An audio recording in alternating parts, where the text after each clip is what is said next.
Welcome back to my channel. आज हम देखने वाले हैं सांख्यिकीय विश्लेषण। पढ़ेंगे सांख्यिकीय विश्लेषण है क्या। तो आगे बढ़ने से पहले चैनल को सब्सक्राइब कर लेना और वीडियो पसंद आए तो लाइक ज़रूर करना। किस टाइप के प्रश्न इसमें आते हैं वो पहले देखते हैं। तो चलो देखते हैं।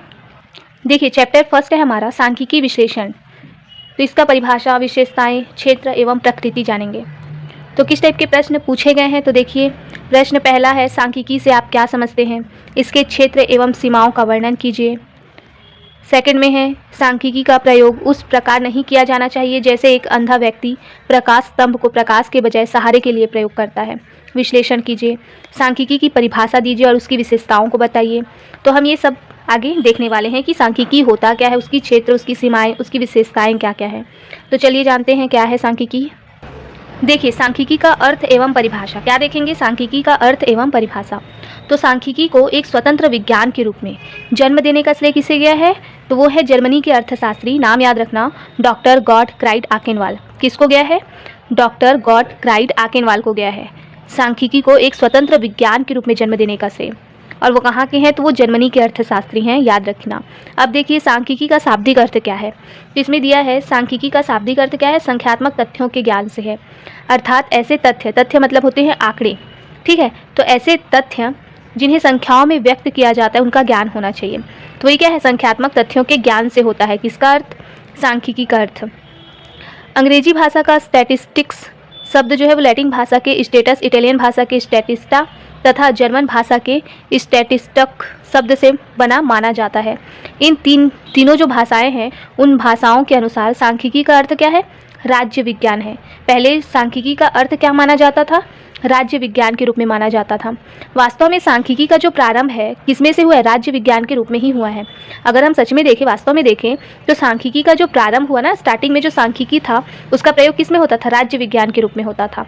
प्राचीन समय में सांख्यिकी का प्रयोग शासकों द्वारा, शासक मतलब जो राजा होते थे उनके द्वारा राज्य या राज्य के निवासियों के संबंध में, जैसे उनके जन्म के संबंध में हो, मरण के संबंध में हो, उनकी भूमि के संबंध में हो, भूमि के उत्पादन के संबंध में हो, या राज्य के सैनिकों के संबंध में हो, आदि से संबंधित जो भी डेटा एकत्रित किया जाता था, आंकड़ों का संकलन किया जाता था। संकलन मतलब एकत्रित करना।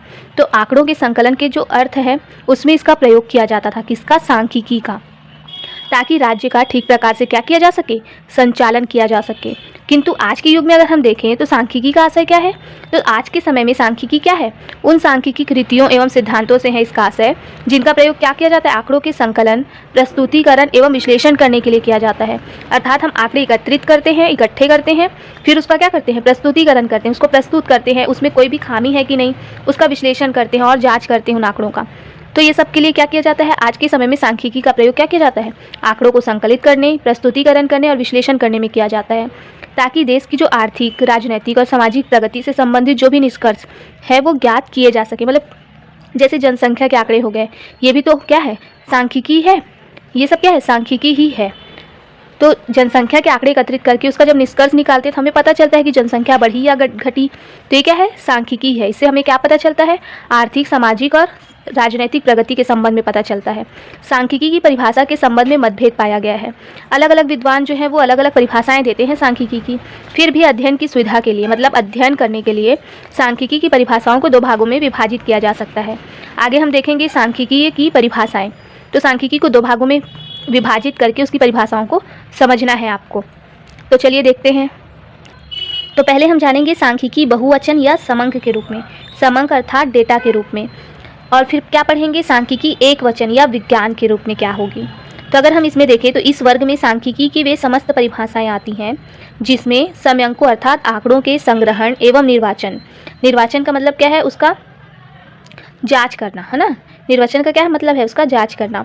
इससे संबंधित बातों का अध्ययन किया जाता है। कोई भी आंकड़े हम एकत्रित कर रहे हैं, उसको छांट रहे हैं ना, आंकड़े सही है या नहीं ज्ञात कर रहे हैं, तो ये सब करना। और निर्वचन मतलब जांच करके उसको प्रस्तुत करना, ठीक है। तो संक्षेप में बहुवचन के रूप में अगर हम इसका प्रयोग जो है, उपयोग जो है वो समंकों या आंकड़ों के रूप में होता है इसका प्रयोग। तो बहुवचन के रूप में कैसे होगा, आंकड़ों के रूप में होगा।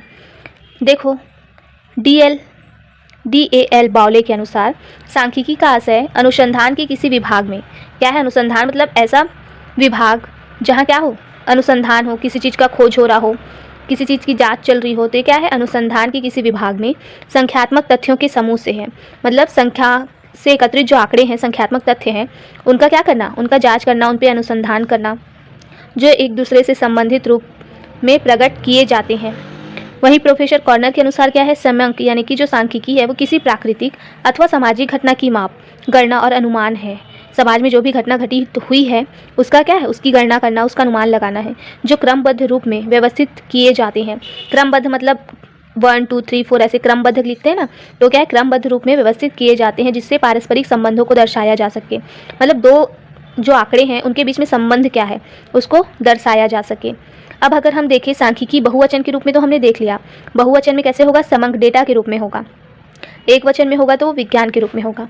तो हमने जाना कि सांख्यिकी अगर बहुवचन या समंक के रूप में है तो उसके लक्षण क्या होंगे, अब ये जानेंगे। तो इसके लक्षण क्या हो सकते हैं, देखते हैं आगे। देखिए, सांख्यिकी के मुख्य लक्षण, उपयुक्त परिभाषाएं समंक से संबंधित पूर्ण क्षेत्र का प्रतिपादन करती है और इसके आधार पर सांख्यिकी के मुख्य लक्षण निम्नलिखित पाए जाते हैं। पहला क्या है, समंक तथ्यों के समूह होते हैं, अर्थात बहुत सारे आंकड़ों को एकत्रित किया जाता है ना, तो क्या है, तथ्यों का समूह है। समंक जो है संख्याओं में व्यक्त किए जाते हैं, ये संख्याओं में व्यक्त किए जाते हैं। समंक पर्याप्त मात्रा में अनेक कारणों से प्रभावित होते हैं। बहुत से ऐसे कारण होते हैं जिसके वजह से क्या होते हैं, जो डेटा है हमारा वो चेंज हो सकता है। तो समंकों की गणना अथवा अनुमान शुद्धता के उचित स्तर पर होता है, मतलब ये जो आंकड़े प्राप्त होते हैं ना वो शुद्ध पाए जाते हैं।